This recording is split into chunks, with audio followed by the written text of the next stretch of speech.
Les gens adorent donner des conseils de vie. Qu'il s'agisse du vieux avec une bedaine à la salle qui veut t'apprendre à mieux faire ton développé couché, soi-disant parce que c'est un ancien et qui connaît tout à la muscu, en passant par les livres de développement personnel, ou encore par les profs et les proches qui veulent t'aider à trouver ta passion. Et souvent, ces conseils-là peuvent nous aider dans notre quotidien. Ils peuvent nous aider à forger notre identité et nous aider à mieux se retrouver dans la vie. Pourtant, il y a des conseils de vie communément admis qui sont souvent répétés, mais que j'ai jamais vraiment compris.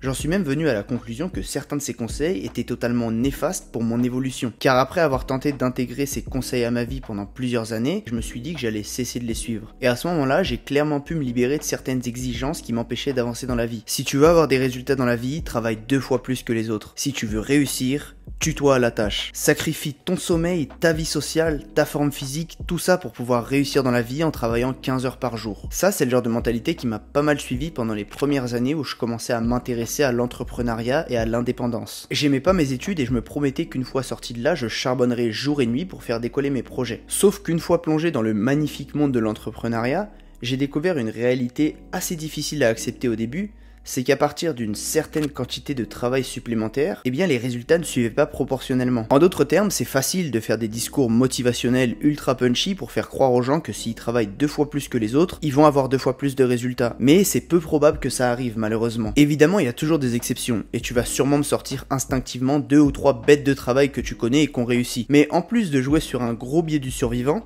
c'est-à-dire prendre leur situation actuelle et lier ça au fait qu'ils aient beaucoup travaillé, cette interprétation, elle occulte au moins 2 points fondamentaux liés à la réussite. Le premier point, c'est la différence fondamentale entre travail acharné et travail intelligent. Avant d'arriver aux 15 heures par jour d'Elon Musk, assure-toi de te concentrer sur l'efficacité de ton travail. Pour faire ça, tu peux te poser plusieurs questions. Tu peux travailler moins mais mieux en te demandant par exemple quelle est la chose qui dans la situation actuelle rendrait ton travail plus facile. Tu peux aussi te demander quelles sont les 2-3 actions qui peuvent t'apporter la majorité des résultats dans ce que tu veux entreprendre et ainsi ne pas te disperser avec n'importe quoi au quotidien et travailler 15 heures par jour. Évidemment, on peut trouver beaucoup d'exemples de personnes qui ont travaillé de manière acharnée et qui ont réussi, mais toutes les personnes qui travaillent de manière acharnée ne réussissent pas forcément et la personne qui travaille peu mais efficacement, elle surpassera toujours la personne acharnée mais qui se disperse dans tous les sens. Et cette idée selon laquelle il faut travailler intelligemment, elle me mène au second point qui est souvent occulté par les partisans de la hustle culture. Malheureusement, on n'a pas tous la même chance dans la vie. Ce qu'on oublie de te dire quand on te dit de travailler 2 fois plus en travaillant de 4 heures à 8 heures pendant que tout le monde dort parce que c'est là que tu fais des vrais chiffres, c'est qu'on vit dans un monde chaotique. Un monde où il y a énormément de facteurs qui rentrent en jeu, des facteurs qui sont pas forcément en notre pouvoir. Alors tout ce que je dis là, je veux pas que ce soit mal interprété. Je pense pas que tout est déterminé et je pense que malgré tout, la chance, ça se provoque dans une certaine mesure.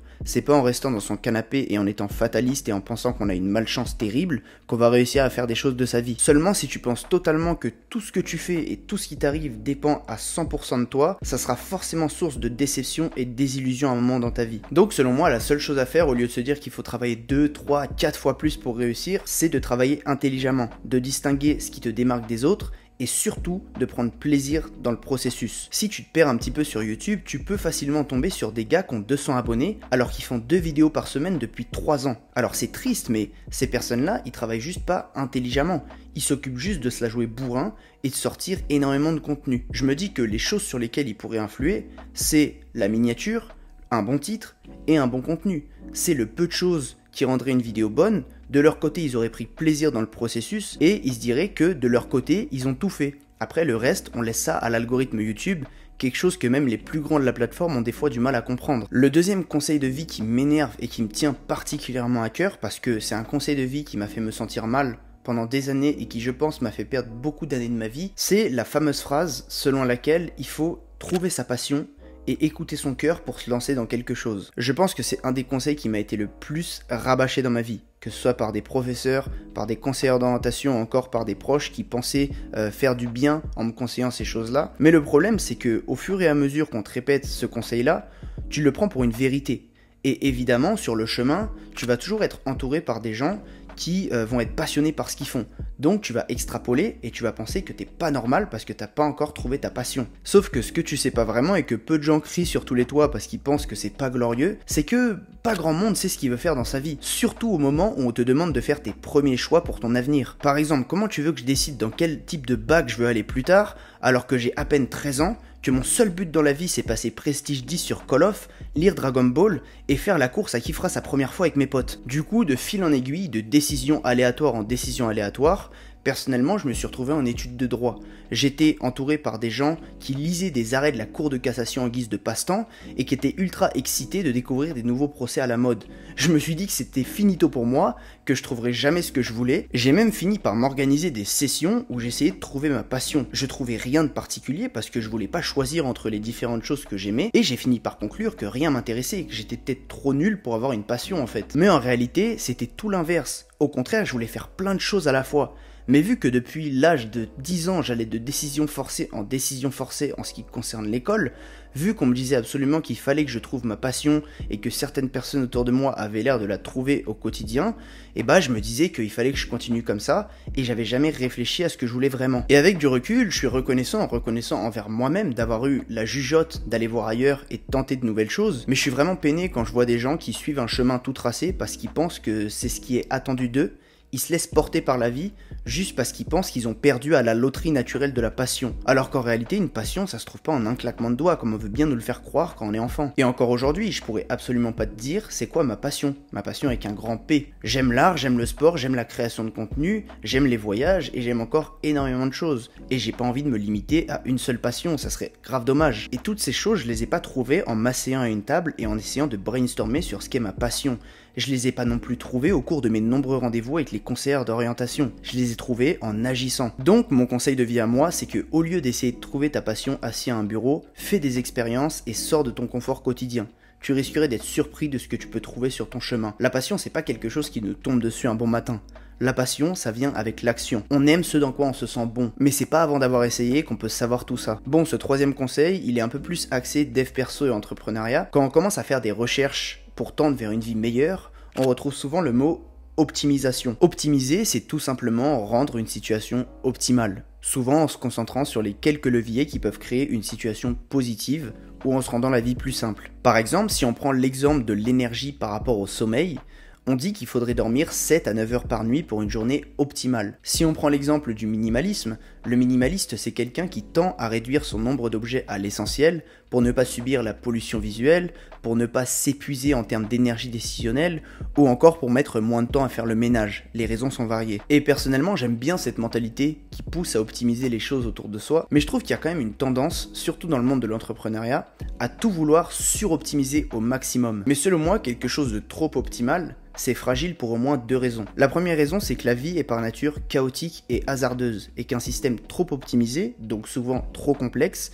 est susceptible de s'effondrer au moindre événement lié au hasard. Par exemple, si tu optimises ta vie pour toujours travailler à la même heure, à la minute près, et que tous les autres blocs de ta journée sont aussi tous suroptimisés, comment tu fais le jour où pendant ce bloc de travail, t'as quelque chose d'autre à faire? La deuxième chose qui me dérange avec la suroptimisation, c'est qu'une volonté de tout suroptimiser, ça crée de l'anxiété sur le long terme. Qu'on le veuille ou non, on pourra jamais tout optimiser à la perfection en même temps. On a toujours une marge de progression et on peut toujours faire mieux. Et même si l'idée de toujours vouloir faire mieux est un avantage, ça peut vite devenir un piège. Et pour ça, laisse-moi te raconter une petite anecdote. Il y a quelques années, j'ai un pote qui a lu le livre « Pourquoi nous dormons ». C'est un livre que personnellement j'adore parce que ça me permet de mieux comprendre mon sommeil et mieux gérer mon énergie, mais lui il l'a pas vu de cet œil-là. C'est vrai que dans ce livre, Matthew Walker, l'auteur, décrit en long, en large et en travers pourquoi un manque de sommeil peut être désastreux pour ta santé. Et donc, à la lecture du livre, il avait tellement à cœur d'optimiser son sommeil que paradoxalement, c'est à ce moment-là qu'il a passé les pires nuits de sa vie. Et suite à ça, il supportait encore moins la fatigue qu'avant, parce qu'à chaque fois qu'il dormait moins et qu'il était un peu fatigué, il se mettait à conscientiser tous les méfaits du manque de sommeil. En quelque sorte, il a subi ce qu'on appelle un effet nocebo, c'est-à-dire le contraire de l'effet placebo.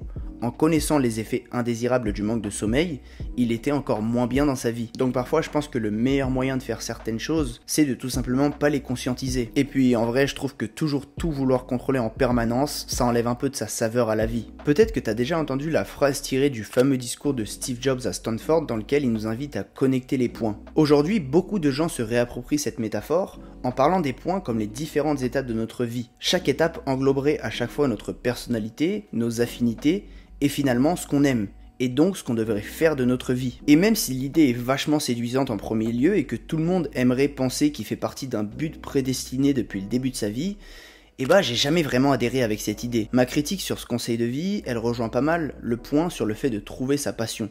Plus d'une fois, quand j'étais plus jeune et que je savais pas trop quoi faire de mon quotidien, des professeurs ou encore mes proches me disaient de penser à ce que j'aimais quand j'étais plus jeune, de penser à ce qui me passionnait vraiment. Et très souvent, ces personnes-là vont te donner des exemples ultra précis et ultra concrets pour appuyer leurs propos.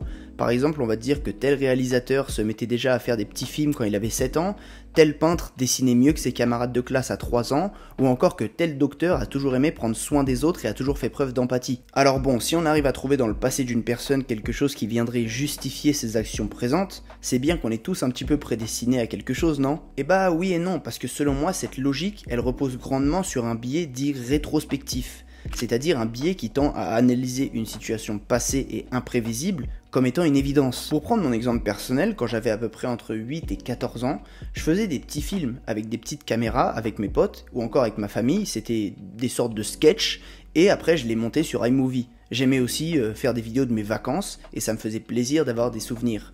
Et aujourd'hui, je pourrais totalement dire que c'était écrit et qu'en plus d'être l'inventeur des vlogs, j'étais fait pour créer du contenu vidéo. Sauf qu'avoir ce genre d'interprétation a posteriori de ma vie et de mon chemin, ça me ferait totalement occulter qu'à cette période de ma vie, il y a des choses que j'aimais autant, voire plus, que prendre ma caméra et faire des petits sketchs avec mes potes. Ça me ferait aussi occulter que pour en arriver où j'en suis aujourd'hui, c'est la combinaison d'énormément de choses, de certaines décisions que j'ai prises à certains moments de ma vie, de certaines épreuves que j'ai traversées, et donc ma vie actuelle, c'est une probabilité parmi des millions de probabilités. Par exemple, quand j'étais plus jeune, j'ai fait près de 10 ans de judo. Ah ouais, là où les personnes s'arrêtaient à la ceinture blanche jaune ou encore ceinture jaune maximum, bah personnellement j'ai continué. Et pour être honnête, j'avais un plutôt bon niveau. Et ça se peut, il y a une faille temporelle dans laquelle je suis champion de judo. J'en sais rien et je pourrais jamais le savoir. Il y a juste certains événements qui ont fait qu'un jour j'ai décidé d'arrêter le judo. Donc selon moi, il faut arrêter de présenter le parcours des gens comme étant une évidence. Surtout dire ça à des gens qui savent pas quoi faire de leur vie et leur donner le même conseil, c'est-à-dire regarder en arrière pour essayer de trouver ce qu'ils veulent faire. Parce qu'en réalité, c'est beaucoup plus compliqué quand on n'a pas de recul sur les choses. C'est aussi quelque chose que j'ai vécu et qui m'a mis beaucoup de pression sur les épaules. Alors certes, il y a des choses que j'aimais, mais il y en avait trop en fait, il y en avait plein.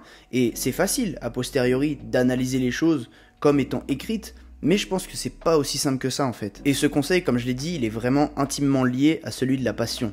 Car dans les deux cas, on va demander à des individus complexes qui font et qui aiment énormément de choses de se restreindre à une infime partie de leur personnalité. Tout ça pour au final faire passer leur activité comme quelque chose qui était écrit depuis le début, alors que ça n'a rien à voir. Voilà pour ces petits conseils de vie que j'ai jamais vraiment trop compris et qui sont communément admis. Il y a plusieurs années, petit à petit, j'ai commencé à les abandonner et à me détacher en fait de ce genre de principe, notamment celui concernant la passion. Je pense que tu l'as compris, c'est quelque chose qui me tient beaucoup à cœur. Et encore aujourd'hui, et encore pour plusieurs années, je pense que beaucoup de gens seront piégés dans ça. Donc toi, par exemple, aujourd'hui, si tu te sens nul ou si tu te sens perdu parce que t'as entre guillemets pas de passion, franchement c'est ok, il y a plein de choses à faire avant de trouver ce qu'on aime vraiment, mais selon moi, la clé c'est de faire des choses. Fais plein de choses différentes, essaye, ne dis pas non à la nouveauté, et tu trouveras sûrement, au bout d'un moment, la chose que tu veux faire. C'est pas grave si on n'est pas tous nés avec notre passion qui nous est tombée sur la tête. Donc voilà, il faut vraiment décomplexer ça. Je pense que c'est des conseils qu'il faut arrêter de donner à des gens jeunes ou des gens qui se cherchent dans la vie, parce que ça peut plus nous perdre qu'autre chose. Si ce contenu t'a plu, tu peux faire plusieurs choses. La première chose, c'est te lâcher en commentaire. Tu peux me dire les conseils que tu as toujours entendus et qui n'ont jamais fait sens pour toi. J'en ai cité que 4 dans cette vidéo, mais il y en aurait énormément, mais je veux pas que cette vidéo dure 1 heure, donc dis-moi ça en commentaire. Ce que tu peux aussi faire, si mon contenu te plaît et que tu veux aller plus loin avec moi, avoir accès à différentes réflexions, à différents contenus, tu peux checker le premier lien en description, tu y trouveras le lien de ma page Patreon. Patreon, c'est une plateforme sur laquelle je crée du contenu supplémentaire, donc si tu as envie de me donner de la force en me soutenant dans mon contenu chaque mois, n'hésite pas à cliquer sur le premier lien en description. Laisse-moi un petit j'aime, abonne-toi à ma chaîne et partage cette vidéo si elle t'a plu. Ces petites actions pour toi m'aident énormément, donc je t'en serai extrêmement reconnaissant. De mon côté, je te dis à la semaine prochaine pour une nouvelle vidéo. Bon, maintenant qu'on est entre nous, entre vrais là en fin de vidéo, dis-moi c'est quoi les conseils les plus non sollicités que t'aies reçus de ta vie. T'avais demandé aucun conseil et on est venu te voir.